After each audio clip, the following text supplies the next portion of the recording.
ভারতে উগ্রপন্থী হিন্দুত্ববাদী গ্রুপগুলোর বিরুদ্ধে অনেক জায়গায় খ্রিস্টানদের বড়দিনের উৎসব উদযাপনে বাধা দেওয়া বা হেনস্থা করার অভিযোগ উঠেছে। খ্রিস্টধর্মীয় সংগঠনগুলোর পাশাপাশি মানবাধিকার সংগঠনগুলোও এ নিয়ে গভীর উৎকণ্ঠা জানিয়ে বিবৃতি দিয়েছে। বড়দিনের মৌসুমে খ্রিস্টানদের ওপর সুনির্দিষ্টভাবে উগ্র হিন্দুত্ববাদী সংগঠনগুলো আক্রমণ চালাচ্ছে জানিয়ে ভারতের ক্যাথলিক বিশপস কনফারেন্স বলেছে, তারা এসব ঘটনার কোনো যদি কিন্তু না রেখেই নিন্দা জানাচ্ছে।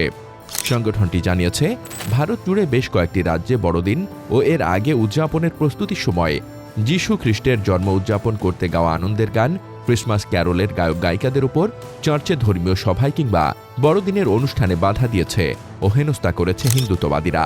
মানবাধিকার সংগঠনগুলো এসব অভিযোগের পাশাপাশি বিভিন্ন চার্চে ভাঙচুর, বড়দিনের সাজসজ্জা নষ্ট করে দেওয়া এবং বড়দিনের উৎসব পালন করতে থাকা মানুষকে হুমকি ধামকি দেওয়ার ঘটনার প্রতিবেদনও তুলে এনেছে। নির্যাতিত খ্রিস্টানদের পাশে থাকার লক্ষ্যে সৃষ্ট অলাভজনক প্রতিষ্ঠান ওপেন ডোরসের প্রতিবেদন জানাচ্ছে, শুধু বড়দিনের সময় ভারত জুড়ে খ্রিস্টানদের ওপর ৬০টিরও বেশি হামলার ঘটনা ঘটেছে। এসব ঘটনার মধ্যে সবচেয়ে বেশি আলোচনা জুগিয়েছে যেগুলো, তার মধ্যে একটি মধ্যপ্রদেশের জবালপুরের, যেখানে বড়দিনের উৎসবে যোগ দেওয়া এক দৃষ্টিশক্তিহীন খ্রিস্টান নারীকে হেনস্থা ও মারধর করতে দেখা যায় ভারতের ক্ষমতাসীন দল বিজেপির স্থানীয় নেত্রী আঞ্জু ভার্গাভাকে। ঘটনাটির ভিডিও ভাইরাল হয়ে গেলে তীব্র সমালোচনার সৃষ্টি হয়। বিরোধী দল কংগ্রেস এটিকে বলছে বর্বরতা ও নির্মমতার উদাহরণ। চারদিকে সমালোচনার পর স্থানীয় বিজেপি ভার্গাভাকে শোকজ নোটিশ দিয়েছে। ভার্গাভা অবশ্য কোনো ভুল করেনি দাবি করেছেন। পুলিশ বলছে, এ ব্যাপারে এখনও কোনো অভিযোগ দায়ের করেনি কেউ। ওড়িশা ও দিল্লির আরও দুটি ঘটনার ভিডিওতে দেখা যায়, কোথাও সান্তা ক্লজের ক্যাপ বিক্রি করা ব্যক্তিদের হেনস্থা করছেন একদল উগ্র হিন্দুত্ববাদী যুবক, কোথাও বড়দিনের সাজে থাকা নারীদের হেনস্থা করা হচ্ছে।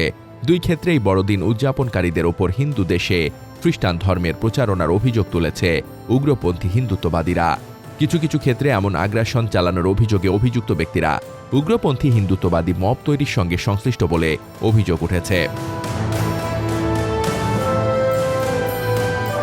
ক্যাথলিক বিশপস কনফারেন্স এক্ষেত্রে ভারতের কেন্দ্রীয় স্বরাষ্ট্রমন্ত্রীকে আইনি কড়াকড়ি আরোপ এবং খ্রিস্টান ধর্মাবলম্বীদের নিরাপত্তা বিধানের আহ্বান জানিয়েছে, যাতে তারা শান্তিপূর্ণভাবে বড়দিন উদযাপন করতে পারে।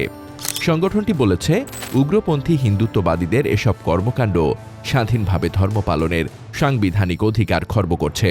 খ্রিস্টান সহ সংখ্যালঘুদের আইনি অধিকার নিয়ে কাজ করা সংগঠন ইউনাইটেড ক্রিশ্চিয়ান ফোরাম এক প্রতিবেদনে জানিয়েছে, এ বছরে ভারতে খ্রিস্টানদের ওপর অন্তত ৬০০টি আক্রমণ হয়েছে। ১৪০ কোটি জনসংখ্যার দেশ ভারতে মোট জনসংখ্যার ২.৩% খ্রিস্টান। হিন্দু ও মুসলিমদের পর ভারতে তৃতীয় সর্বোচ্চ জনগোষ্ঠী খ্রিস্টান ধর্মাবলম্বী।